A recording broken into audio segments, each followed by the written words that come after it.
ओम श्री दुर्गा दिव्यै नमः। आज आप दिव्य श्री कृष्ण कृत दुर्गा स्त्रोत श्रवण करने वाले हैं। माँ भगवती पराशक्ति दुर्गा की कृपा पाने के लिए यह स्त्रोत विशेष माना जाता है। जिनके जीवन में बार बार अनायास ही संकट आते रहते हैं, नकारात्मक ऊर्जाओं का भय लगा रहता है, शत्रु प्रताड़ित करते रहते हैं, घर में दारिद्रता और नकारात्मक ऊर्जा का वास बना रहता है, ऐसे लोगों को माँ भगवती दुर्गा का यह स्त्रोत पाठन करना चाहिए। और कहा जाए कि विशेष संकट में यदि इस स्त्रोत का हम पाठन करते हैं तो माँ भगवती की कृपा से हर प्रकार का संकट विघ्न विपत्ति दूर होता है, समस्त प्रकार की रोग बाधा दूर हो जाती है, घर से दारिद्रता और नकारात्मक ऊर्जा हमेशा के लिए हट जाती है। चलिए माँ भगवती की कृपा प्राप्ति के लिए इस स्त्रोत को श्रवण करते हैं, जो कि हमने पूर्ण 5 बार श्रवण कराने के लिए उपलब्ध कराया है। आप चाहें तो इस स्त्रोत का नित्य प्रतिदिन पाठन करके माँ की विशेष कृपा की प्राप्ति कर सकते हैं। सुनते रहिए और माँ भगवती का आशीर्वाद प्राप्त करिए। श्री कृष्ण कृतं दुर्गा स्तोत्रम। श्री कृष्ण उवाच त्वमेव सर्वजननी मूल प्रकृतिरीश्वरी त्वमेवाद्या सृष्टिविधौ स्वेच्छया त्रिगुणात्मिका कार्यार्थे सगुणा त्वं च वस्तुतो निर्गुणा स्वयं परब्रह्म स्वरूपा त्वं सत्या नित्या सनातनी तेजः स्वरूपा परम भक्तानुग्रह विग्रह सर्वस्वरूपा सर्वेशा सर्वाधारा परात्परा सर्वबीजस्वरूपा च सर्वपूज्यादिराश्रया सर्वज्ञा सर्वतो भद्रा सर्वमङ्गलमङ्गला सर्वबुद्धिस्वरूपा च सर्वशक्तिस्वरूपिणी सर्वज्ञानप्रदा देवी सर्वज्ञा सर्वभाविनी त्वं स्वाहा देवदाने च पितृदाने स्वधा स्वयं दक्षिणा सर्वदाने च सर्वशक्तिस्वरूपिणी निद्रा त्वं च दया त्वं च तृष्णा त्वं च आत्मनः प्रिया शुच्छान्तिः शान्तिरीशा च कान्तिः सृष्टिश्चान् शाश्वती श्रद्धा पुष्टिश्च तन्द्रा च लज्जा शोभा दया तथा शतां सम्पत्स्वरूपा श्रीरिपत्तिरसतामिह प्रीतरूपा पुण्यवतां पापिनां कलहाङ्कुरा शाश्वत्कर्ममयी शक्ति सर्वदा सर्वजीविनां देवेभ्यः स्वपदो दात्री धातुर्धात्री कृपामयी हिताय सर्वदेवानां सर्वासुरविनाशिनी योगनिद्रा योगरूपा योगदात्री च योगिनां सिद्धिस्वरूपा सिद्धानां सिद्धिदा सिद्धयोगिनी माहेश्वरी च ब्रह्माणि विष्णुमाया च वैष्णवी भद्रा भद्रकाली च सर्वलोकभयङ्करी ग्रामे ग्रामे ग्रामदेवी ग्रहदेवी ग्रहे ग्रहे सतां कीर्तिः प्रतिष्ठा च निन्दा त्वं सतां सदा महायुद्धे महामारी दुष्ट संहार रूपिणी रक्षा स्वरूपा शिष्टानां मातेव हितकारिणी वन्द्या पूज्या स्तुता त्वं च ब्रह्मादीनां च सर्वदा ब्राह्मण रूपा विप्राणां तपस्या च तपस्विनां विद्या विद्यावतां त्वं च बुद्धिर्बुद्धिमतां सता मेधा स्मृतिस्वरूपा च प्रतिभा प्रतिभावतां राज्ञां प्रतापरूपा च विशां वाणिज्यरूपिणी सृष्टौ सृष्टिस्वरूपा तवं रक्षारूपा च पालने तथान्ते त्वं महामारी विश्वस्य विश्वपूजिते कालरात्रिर्महारात्रिर्मोहरात्रिश्च मोहिनी दुरत्याया मे माया त्वं यया सम्मोहि हितं जगत् यया मुग्धो हि विद्वांश्च मोक्षमार्गो न पश्यति इत्यात्मना कृतं स्तोत्रं दुर्गाया दुर्गनाशनं पूजाकाले पठेद् यो हि सिद्धिर्भवति वाञ्छिता वन्ध्या च काकवन्ध्या च मृतवत्सा च दुर्गभा श्रुत्वा स्तोत्रं वर्षमेकं सुपुत्रं लभते ध्रुवम् कारागारे महाघोरे यो बद्धो दृढबन्धने श्रुत्वा स्तोत्रं मासमेकं बन्धनान्मुच्यते ध्रुवम् यक्ष्मग्रस्तो गलत्कुण्ठी महाशूली महाज्वरी श्रुत्वा स्तोत्रं वर्षमेकं सद्यो रोगात् प्रमुच्यते पुत्रभेदे प्रजाभेदे पत्नीभेदे च दुर्गतः श्रुत्वा स्तोत्रं मासमेकं लभते नात्र संशयः राजद्वारे शंसाने च महारण्ये रणस्थले हिंस्रजन्तु समीपे च श्रुत्वा स्तोत्रं प्रमुच्यते गृहदाहे च दावग्नौ दस्सु सैन्यसमन्विते स्तोत्रश्रवणमात्रेण लभते नात्र संशयः महादरिद्रो मूर्खश्च वर्षे स्तोत्रं पठेतु यः विद्यावान् धनवान् चैव स भवेन्नात्र संशयः ओमिति श्रीब्रह्मवैवर्ते श्रीकृष्णकृतं दुर्गास्तोत्रं सम्पूर्णम् श्रीकृष्णकृतं दुर्गास्तोत्रं श्रीकृष्ण उवाच त्वमेव सर्वजननी मूलप्रकृतिरीश्वरी त्वमेवाद्या सृष्टिविधौ स्वेच्छया त्रिगुणात्मिका कार्यार्थे सगुणा त्वं च वस्तुतो निर्गुणा स्वयं परब्रह्मस्वरूपा त्वं सत्या नित्या सनातनी तेजः स्वरूपा परमा भक्तानुग्रह विग्रह सर्वस्वरूपा सर्वेशा सर्वाधारा परात्परा सर्वबीजस्वरूपा च सर्वपूज्यादिराश्रया सर्वज्ञा सर्वतो भद्रा सर्वमङ्गलमङ्गला सर्वबुद्धिस्वरूपा च सर्वशक्तिस्वरूपिणी सर्वज्ञानप्रदा देवी सर्वज्ञा सर्वभाविनी त्वं स्वाहा देवदाने च पितृदाने स्वधा स्वयं दक्षिणा सर्वदाने च सर्वशक्तिस्वरूपिणी निद्रा त्वं च दया त्वं च तृष्णा त्वं च आत्मनः प्रिया शुच्छान्तिः शान्तिरीशा च कान्तिः सृष्टिश्चान्शाश्वती श्रद्धा पुष्टिश्च तन्द्रा च लज्जा शोभा दया तथा शतां सम्पत्स्वरूपा श्रीरिपत्तिरसतामिह प्रीतरूपा पुण्यवतां पापिनां कलहाङ्कुरा शाश्वत्कर्ममयी शक्ति सर्वदा सर्वजीविनां देवेभ्यः स्वपदो दात्री धातुर्धात्री कृपामयी हिताय सर्वदेवानां सर्वासुरविनाशिनी योगनिद्रा योगरूपा योगदात्री च योगिनां सिद्धिस्वरूपा सिद्धानां सिद्धिदा सिद्धयोगिनी माहेश्वरी च ब्रह्माणि विष्णुमाया च वैष्णवी भद्रा भद्रकाली च सर्वलोकभयङ्करी ग्रामे ग्रामे ग्रामदेवी ग्रहदेवी ग्रहे ग्रहे सतां कीर्तिः प्रतिष्ठा च निन्दा त्वं सतां सदा महायुद्धे महामारी दुष्टसंहाररूपिणी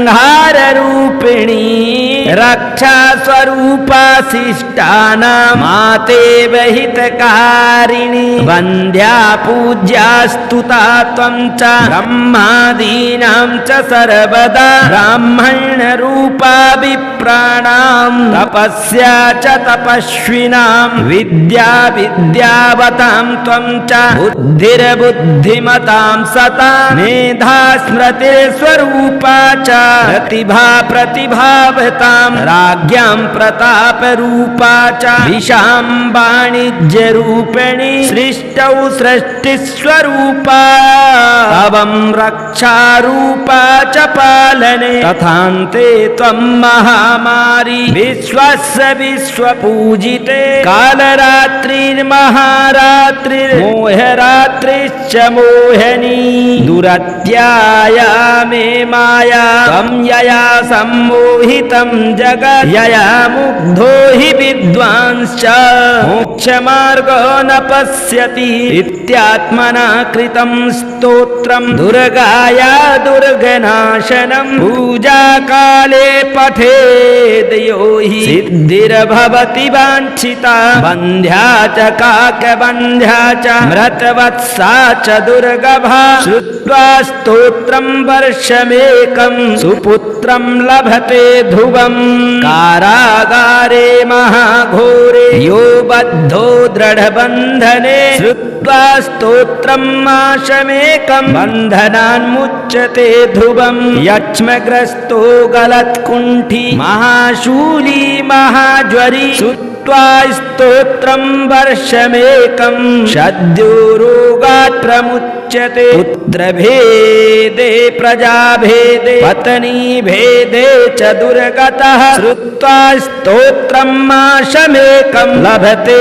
नात्र संशयः राजद्वारे शंसाने च महारण्ये रणस्थले हिंस्रजन्तु समीपे च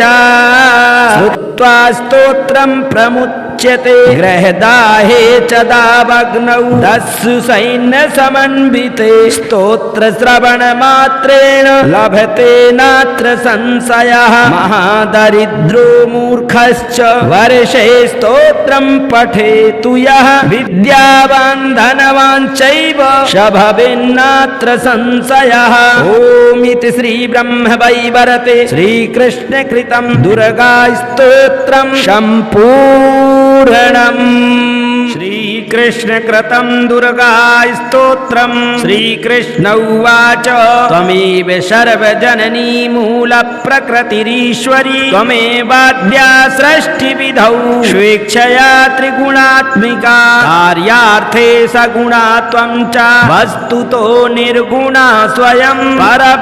परब्रह्मस्वरूपा त्वं सत्या नित्या सनातनी तेजः स्वरूपा परमा भक्तानुग्रह विग्रह शर्वस्वरूपा शर्वेशा शर्वाधारा परात्परा शर्वबीजस्वरूपा च शर्वपूज्यादिराश्रया शर्वज्ञा शर्वतो भद्रा सर्वमङ्गलमङ्गला सर्वबुद्धिस्वरूपा च सर्वशक्तिस्वरूपिणी सर्वज्ञानप्रदा देवी सर्वज्ञा सर्वभाविनी त्वं स्वाहा देवदाने च पितृदाने स्वधा स्वयं दक्षिणा सर्वदाने च सर्वशक्तिस्वरूपिणी निद्रा त्वं च दया त्वं च तृष्णा त्वं चात्मनः प्रिया शुच्छान्तिः शान्तिरीशा च कान्तिः सृष्टिश्चान् शाश्वती श्रद्धा पुष्टिश्च तन्द्रा च लज्जा शोभा दया तथा शतां सम्पत्स्वरूपा श्रीरिपत्तिरसतामिह प्रीतरूपा पुण्यवतां पापिनां कलहाङ्कुरा शाश्वत्कर्ममयी शक्ति सर्वदा सर्वजीविनां देवेभ्यः स्वपदो दात्री धातुर्धात्री कृपामयी हिताय सर्वदेवानां सर्वासुरविनाशिनी योगनिद्रा योगरूपा योगदात्री च योगिनां सिद्धिस्वरूपा सिद्धानां सिद्धिदा सिद्धयोगिनी माहेश्वरी महेश्वरी च ब्रह्माणि विष्णुमाया च वैष्णवी भद्रा भद्रकाली च सर्वलोकभयङ्करी ग्रामे ग्रामे ग्रामदेवी ग्रहदेवी ग्रहे ग्रहे सतां कीर्तिः प्रतिष्ठा च निन्दा त्वं सतां सदा महायुद्धे महामारी दुष्ट संहार रूपिणी रक्षा स्वरूपा शिष्टानां मातेव हितकारिणी वन्द्या पूज्या स्तुता त्वं च ब्रह्मादीनां च सर्वदा ब्राह्मण रूपा विप्राणां तपस्या च तपस्विनां विद्या विद्यावतां त्वं च बुद्धिर्बुद्धिमतां सता मेधा स्मृतिर्स्वरूपा च प्रतिभा प्रतिभावतां राज्ञां प्रतापरूपा च विशां वाणिज्यरूपिणी सृष्टौ सृष्टिस्वरूपा तवं रक्षारूपा च पालने तथान्ते त्वं महामारी विश्वस्य विश्वपूजिते कालरात्रिर्महारात्रिर्मोहरात्रिश्च मोहिनी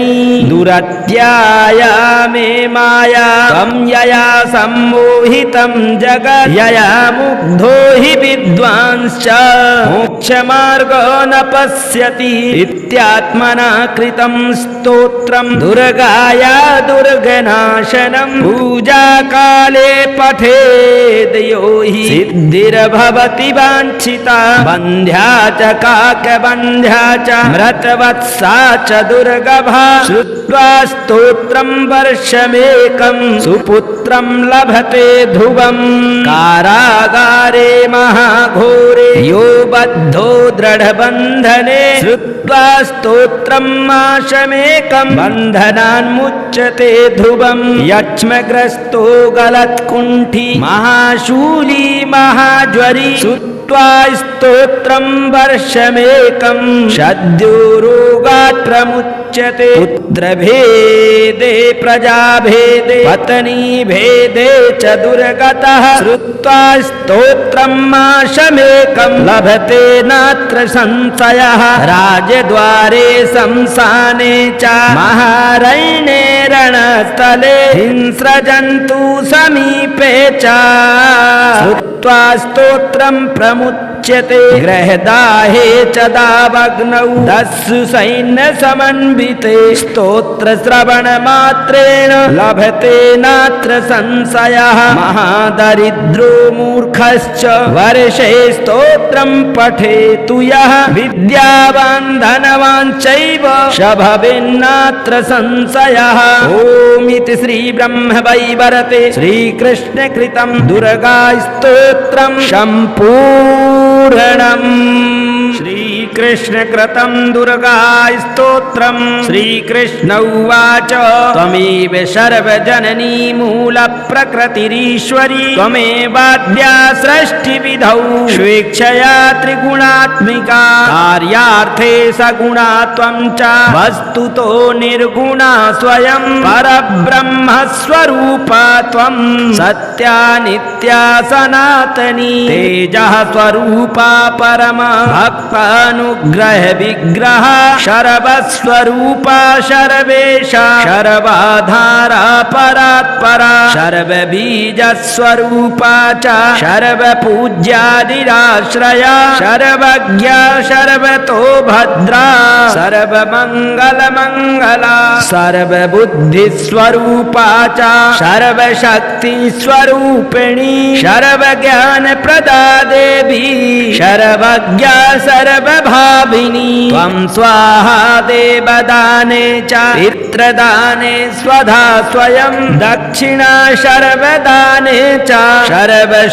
सर्वशक्तिस्वरूपिणी निद्रा त्वं च दया त्वं च तृष्णा त्वं चात्मनः प्रिया क्षुच्छान्तिः शान्तिरीशा च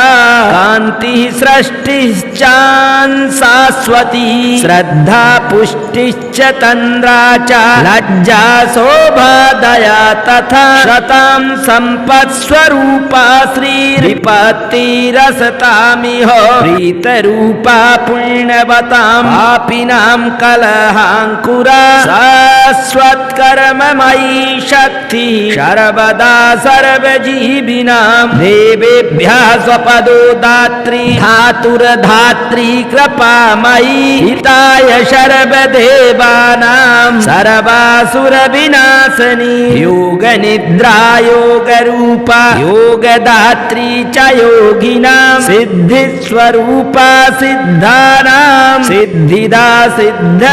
सिद्धयोगिनी माहेश्वरी च ब्रह्माणि विष्णुमाया च वैष्णवी भद्रा भद्रकाली च सर्वलोकभयङ्करी ग्रामे ग्रामे ग्रामदेवी ग्रहदेवी ग्रहे ग्रहे सतां कीर्तिः प्रतिष्ठा च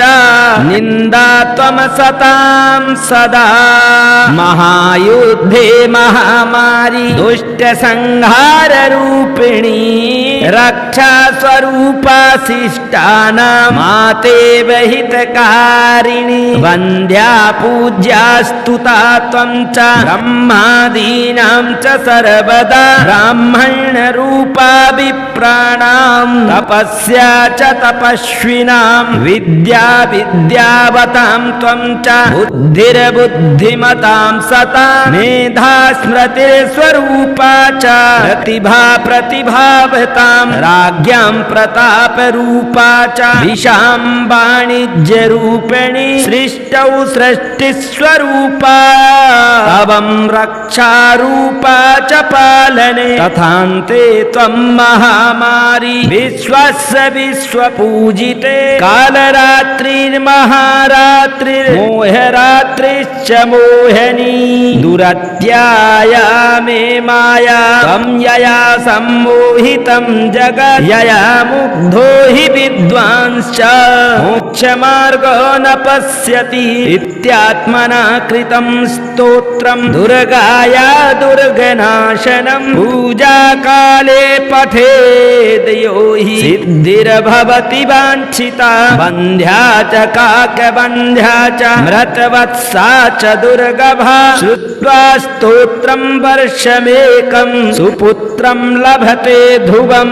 कारागारे महाघोरे यो बद्धो दृढबन्धने श्रुत्वा स्तोत्रं माशमेकं बन्धनान्मुच्यते ध्रुवं यक्ष्मग्रस्तो गलत्कुण्ठी महाशूली महाज्वरी श्रुत्वा स्तोत्रं वर्षमेकं सद्यो रोगात् प्रमुच्यते पुत्रभेदे प्रजाभेदे पत्नीभेदे च दुर्गतः श्रुत्वा स्तोत्रं माशमेकं लभते नात्र संशयः राजद्वारे शंसाने च महारण्ये रणस्थले हिंस्रजन्तु समीपे च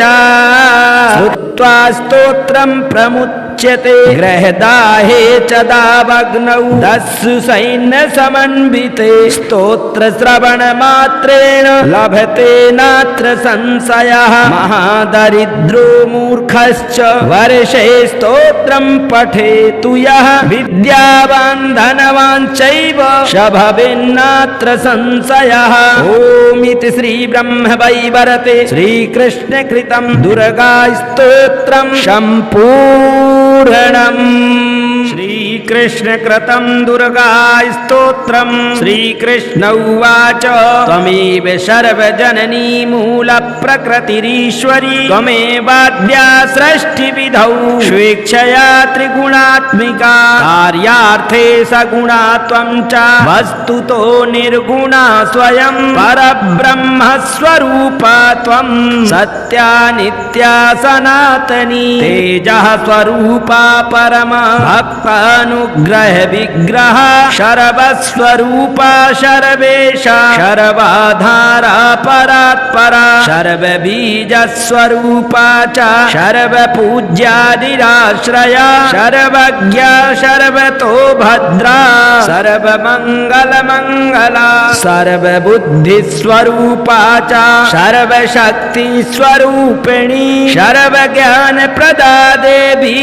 सर्वज्ञा सर्वभाविनी त्वं स्वाहा देवदाने च पितृदाने स्वधा स्वयं दक्षिणा सर्वदाने च सर्वशक्तिस्वरूपिणी निद्रा त्वं च दया त्वं च तृष्णा त्वं चात्मनः प्रिया क्षुत्शान्तिः शान्तिरीशा च कान्तिः सृष्टिश्चान् शाश्वती श्रद्धा पुष्टिश्च तन्द्रा च लज्जा शोभा दया तथा शतां सम्पत्स्वरूपा श्रीरिपत्तिरसतामिह प्रीतरूपा पुण्यवतां पापिनां कलहाङ्कुरा शाश्वत्कर्ममयी शक्ति सर्वदा सर्वजीविनां देवेभ्यः स्वपदो दात्री धातुर्धात्री कृपामयी हिताय सर्वदेवानां सर्वासुरविनाशिनी योगनिद्रा योगरूपा योगदात्री च योगिनां सिद्धिस्वरूपा सिद्धानां सिद्धिदा सिद्धयोगिनी माहेश्वरी च ब्रह्माणि विष्णुमाया च वैष्णवी भद्रा भद्रकाली च सर्वलोकभयङ्करी ग्रामे ग्रामे ग्रामदेवी ग्रहदेवी ग्रहे ग्रहे सतां कीर्तिः प्रतिष्ठा च निन्दा त्वं सतां सदा महायुद्धे महामारी दुष्टसंहाररूपिणी रक्षा स्वरूपा शिष्टानां मातेव हितकारिणी वन्द्या पूज्या स्तुता त्वं च ब्रह्मादीनां च सर्वदा ब्राह्मणरूपा विप्राणां तपस्या च तपस्विनां विद्या विद्यावतां त्वं च बुद्धिर्बुद्धिमतां सता मेधा स्मृतिस्वरूपा च प्रतिभा प्रतिभावतां राज्ञां प्रतापरूपा च दिशां वाणिज्यरूपिणी सृष्टौ सृष्टिस्वरूपा अवं रक्षारूपा च पालने तथान्ते त्वं महामारी विश्वस्य विश्वपूजिते कालरात्रिर्महारात्रिर्मोहरात्रिश्च मोहिनी दुरत्याया मे माया त्वं यया सम्मोहितं जगत् यया मुग्धो हि विद्वांश्च